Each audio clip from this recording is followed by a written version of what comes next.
Amahale's wedding was like a dream, flowers everywhere, fireworks lighting up the sky, and guests smiling as they watched her marry Tabo in a grand ceremony in Kumasi. Everyone thought they were perfect together, the kind of love story people post about online, but behind the smiles were lies. On the third night after the wedding, as Amahale gently placed dinner on the table, Tabo looked her straight in the eyes and said coldly, "I want a divorce." Most women would cry or scream, but Amahale didn't even blink. She just looked at him, calm and quiet. What Tabo didn't know was that she had cloned his phone before the wedding. She had already seen every message he had been sending to another woman, messages full of mockery, lies, and plans to humiliate her after the wedding. He didn't love her, he only wanted her money, her business ties, and her name. But Amahale was not the fool he thought she was. She knew everything, so when he spoke those cold words, thinking he had the upper hand, he had no idea he was standing in front of the woman who had already planned her revenge. Tabo thought he had won. After dropping the word divorce like a bomb, he expected Amahale to break down in tears, to beg him to stay, to fall apart in front of him. That's what he had planned for. That's what he wanted, for her to feel small, used, and helpless. But Amahale wasn't the weak woman he imagined. She didn't cry. She didn't scream. She didn't even argue. Instead, she slept peacefully that night, while Tabo, in his arrogance, believed he had power. But the next morning, before he had even finished his coffee, a knock came at the door. It was a courier with a thick envelope addressed to him. Inside was a legal notice, one that hit harder than any slap. Thabo's hands shook as he read it. Amahale had already hired top lawyers, and the letter made it clear. She knew everything. She had proof. She had screenshots of his secret chats, phone records, and even videos. She had collected every bit of evidence showing that Thabo had never truly loved her. He had married her only to get close to her wealth, her family's influence, and her business connections. He wanted her name, not her heart. But the best part, while Thabo was busy making fake promises and mocking her behind her back, Amahale had been one step ahead. Before the wedding, she had quietly filed legal papers that transferred control of her assets and business shares completely into her name, locking Thabo out of everything. He had assumed that by marrying her, he'd automatically get a slice of her empire. But now that empire was protected, with walls he could never climb. The legal notice not only denied him access to any of her money or properties, but also accused him of fraud, using their marriage for financial gain. If he tried to fight her, he would face public exposure and legal consequences. Amahale didn't just protect herself, she trapped him with his own lies. Thabo read the letter over and over, hoping he had misunderstood. But it was all there, black and white, sharp as a blade. His plan had failed. The woman he thought was too soft had turned out to be smarter, faster, and stronger. And now, she had the law on her side. Amahale didn't even speak to him that morning. She let the papers do the talking. Her silence said more than words ever could. It was power. It was control. It was grace. Thabo sat alone in the living room, holding the legal notice like it was on fire, feeling the weight of everything he was about to lose. His plan had been so simple in his mind. Charm her, marry her, take what he needed, then leave. But now, he was the one being left, not only without a wife, but without money, without status, without any way back into the world he thought he had just entered. Word started spreading among a few close friends that something had gone wrong between Thabo and Amahale, but he stayed quiet, too ashamed to admit what had happened. His pride was too big to say he had been outsmarted by the very woman he had planned to betray. Meanwhile, Amahale was already planning her next move, not out of hate, but out of justice. She wasn't trying to ruin Thabo. She was simply making sure that he paid the price for underestimating her. Her calmness wasn't weakness. It was the quiet power of a woman who knew her worth and wasn't afraid to stand alone.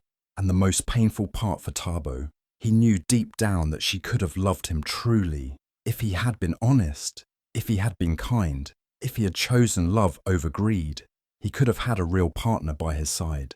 But instead, he chose lies. And now, all he had left were regrets and an envelope full of truth that would follow him for the rest of his life. Amala didn't just survive the betrayal. She owned it, flipped it, and used it to rise. She didn't scream for justice. She moved in silence and let the truth speak loudly. The divorce he had asked for came, but not on his terms. It came wrapped in power, proof, and the kind of strength he never thought she had. Tabo thought he had trapped Amali in a marriage she didn't see coming, but the real trap was the one she set, quietly, while smiling at the altar. News travels fast, but scandal travels faster, especially among Maseru's rich and powerful. In just a few hours, everyone in the city's elite circles was whispering the same thing. The groom who had filed for divorce only 3 days after his wedding had lost everything. Thabo, the man who once walked proudly into high-end parties with a mahle on his arm, was now the subject of gossip and side-eyes. But what people didn't know yet was that Amahle was just getting started. She had already protected her money and exposed Thabo legally, but now it was time for the truth to come out in public, and she knew exactly how to do it. Amahle didn't go on live TV. She didn't write a long, emotional post. She didn't even mention his name. Instead, she posted a few screenshots, anonymously. These were from Thabo's secret chats with his side chick, the ones he thought no one would ever see. In those messages, Thabo joked about how quickly he would leave Amali. He made fun of her looks, called her boring, and even laughed about how she'd never see it coming. He said, "She's too dumb to fight back." Those were the exact words, and now the whole internet was reading them. The post didn't take long to go viral. People started sharing it across WhatsApp, Twitter, and Instagram. The screenshots had no names, but everyone knew who they were about. The timelines were too fresh, the story too familiar. The internet detectives didn't need much to connect the dots. Within hours, Tabo's name was trending, and not in a good way. The comments were brutal. "How can someone be this heartless?" one user wrote. "This man played himself," another posted, followed by laughing emojis. Meme pages jumped on the trend, turning his cruel words into captions under pictures of Amahle looking flawless in her wedding dress. Some even dug up old photos of Tabo bragging about being a self-made businessman, posting them next to the words, "self-made," more like self-destructed. Amahle didn't say a word. She didn't need to. The internet did all the talking. Influencers, women's rights advocates, even quiet observers who never commented on anything. They were all reposting, reacting, and dragging Tabo's name through the mud. Some praised Amahle's silent strength. Others shared their own stories of betrayal, saying her courage gave them hope. The public had picked a side, and it wasn't his. Thabo tried to deny the messages at first. He claimed they were fake, edited, taken out of context. But it was too late. The damage was done. People had already seen the kind of man he really was. Brands that once supported him started going quiet. People who used to shake his hand at events were now ignoring his calls. Even his friends stopped defending him, because they knew. They had seen the screenshots too. And the worst part? Amal had only leaked a part of the chats. Just enough to let people see the truth, but not enough to show everything she had. It was a warning shot, a reminder. She had receipts. She could drop more any time. Meanwhile, Thabo watched in horror as his image fell apart. He used to be known as a rising star, a charming businessman with a bright future. Now he was a joke, a meme, a cautionary tale. People didn't just dislike him, they laughed at him, and all he could do was watch as everything he had built started to crumble. But Amahle wasn't doing this out of revenge. She wasn't trying to destroy him for fun. She was telling the world her side of the story, without ever speaking directly. The chats spoke for themselves. The disrespect, the cruelty, the plan to use and dump her like she was nothing. It was all there, written in his own words. She didn't add drama. She just let the truth shine in plain sight. And in that silence, she became even more powerful. People admired her grace, her calm, her strength. Women started calling her a queen. Men started saying, "Don't play with a woman like Amahle." She had become more than a trending topic. She had become a symbol of strength, of dignity, of quiet fire. As Tabo sat alone in his apartment, watching his phone light up with hate and mockery, he realized he hadn't just lost a wife. He had lost his name, his respect, and any chance of crawling back into the life he once had. The city that once praised him now watched him fall, and all because he thought he was smarter than the woman who trusted him. But Amale? She stayed silent, still, watching it all unfold. Her head held high, her peace untouched. She didn't chase the spotlight. She just let the truth do the work. And the truth, once free, spread like wildfire. Naledi had once felt like she was winning. She thought she had stolen something special. A wealthy, charming man who promised her everything. She laughed at Amachli behind her back and even helped Tabo plan the fake love story. In her eyes, Amachli was just an easy target, someone they could use and toss aside. Thabo had told her everything would go smoothly. Marry Amachli, get her money, divorce her quickly, and then be with Naledi openly. She believed him. She backed him fully. She even pushed him to go through with the plan, thinking she would soon be the one wearing the rings, taking the luxury trips, and living the soft life. But that dream began to crumble, fast. At first, Naledi thought the online drama was just noise. She saw Thabo's name trending and assumed it would blow over. But then the screenshots dropped. The messages Thabo sent, mocking Amachli and calling Naledi his real queen, were now public for everyone to see. Naledi started to panic. She hadn't signed up for this level of exposure. Her name wasn't in the messages, but it wouldn't take long before people started connecting the dots. But the final blow came when Amale posted a video, a clear, sharp clip from a hotel security camera showing Tabo and Naledi having a romantic dinner just days before the wedding. The caption under the video was simple but powerful. "This is who he left me for." That was it. Naledi's stomach dropped. The video was everywhere, shared across Twitter, Instagram stories, gossip pages, and even in private WhatsApp groups. Some people were angry, others were laughing, everyone was talking. In that short video, people saw the truth. Thabo was lying all along, and Naledi was right there helping him do it. Her face was now out there, and it wasn't a good look. Naledi didn't even wait to hear Thabo's side.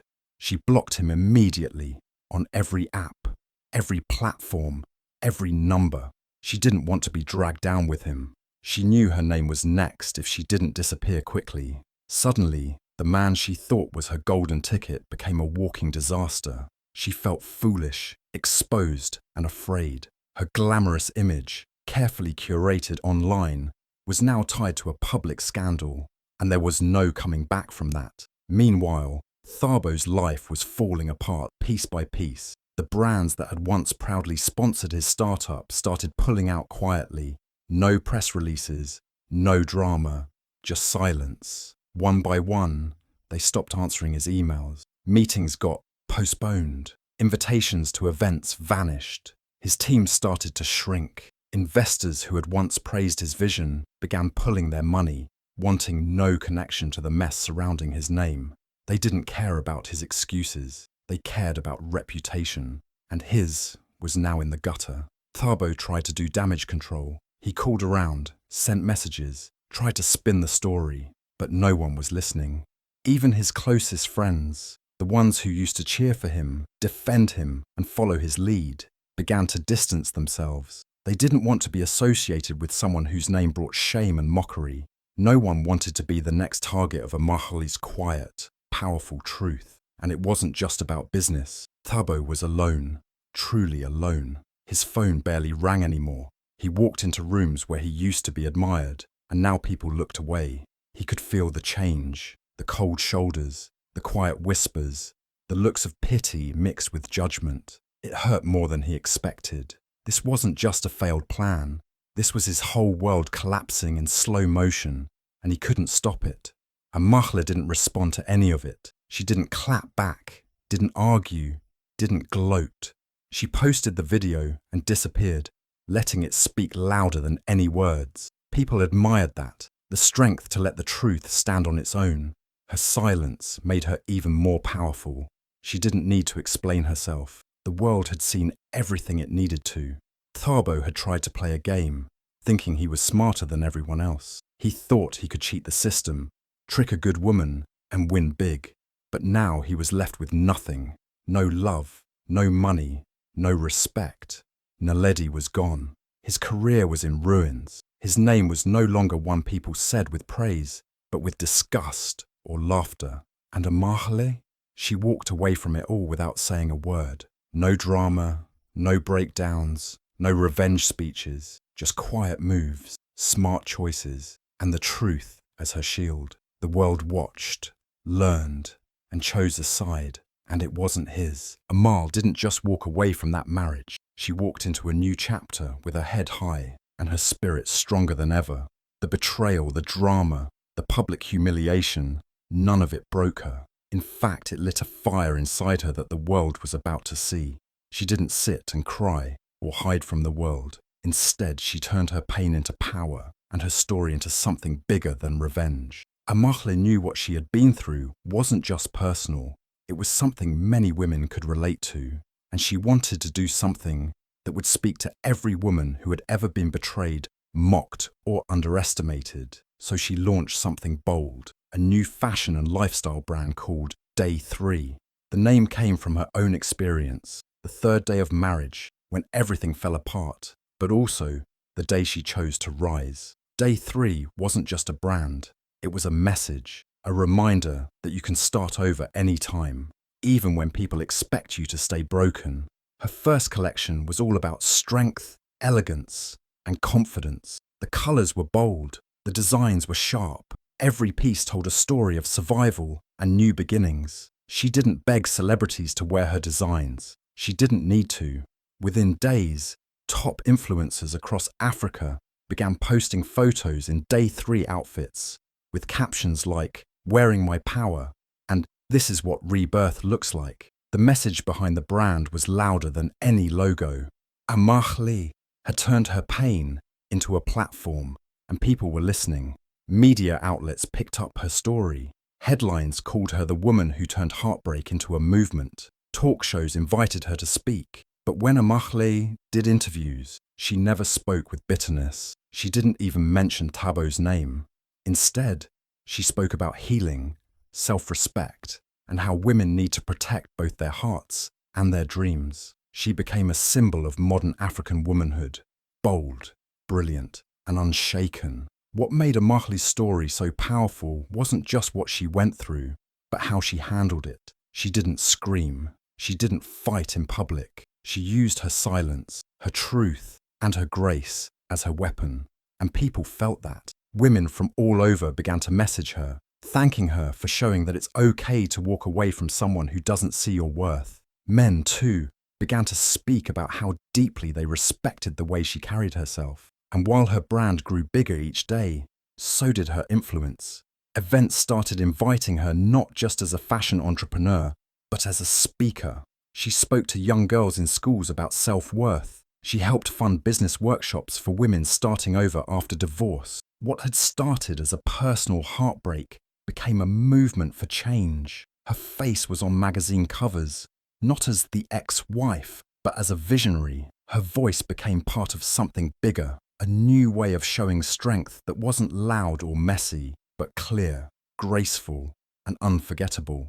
The name Amahle began trending for the right reasons, not because she was betrayed, but because she had transformed that betrayal into a brand, a story, and a legacy. Meanwhile, people began to use Day 3 as a phrase of motivation. "It's my Day 3, they'd say when starting over. The phrase became a symbol of starting fresh after failure or heartbreak, and Amahle smiled every time she saw someone using it, not because she wanted fame, but because she knew her pain had found a purpose. Behind the scenes, she still worked hard. She stayed focused. She surrounded herself with a small team she trusted. No more fake love, no more pretending, just honesty, clarity, and vision. She had learned the hard way who she was, and now no one could take that from her again. And the best part? She was genuinely happy, not because everything was perfect, but because she had chosen peace. She no longer needed to prove herself to anyone. Her work, her journey, her growth, it all spoke louder than words. Amahal had become the kind of woman people look up to, not because of what she went through, but because of how she rose from it. In a world that often tells women to stay quiet, to forgive quickly, or to shrink themselves for love, Amahli did the opposite. She chose truth. She chose herself. And in doing that, she gave thousands of other women permission to do the same. The girl who had once been laughed at in secret group chats was now setting trends. The woman who had been left at a dinner table with a cold, "I want a divorce," was now building an empire from that exact moment. She didn't let day 3 destroy her. She used it to become unstoppable. And that's the story the world will never forget. Tabo sat alone in his dim apartment scrolling through his phone when he saw her, Amale, on national TV. She was glowing. Her skin looked flawless, her smile calm, her words powerful. The interviewer asked her about everything, the betrayal, the pain, the comeback, and Amahal answered with grace. She spoke about forgiveness, about learning to let go, and about finding strength when everything falls apart. She didn't sound bitter. She sounded free, and as Tabo watched her speak, he realized something painful. He had destroyed the best thing that had ever happened to him. Not just a woman, but a future, a partner, a force. But regret wasn't the end of it. Amahle had one last move, quiet, simple, and perfect. A few days later, Tabo heard a knock at the door. It was an eviction notice. Confused, he read it again and saw the new owner's name, Amahle. She had bought the lease to the very apartment he was living in. The place where he had once felt safe now belonged to the woman he tried to break. She didn't shout. She didn't fight.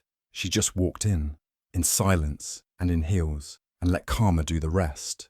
And this time, she didn't look back.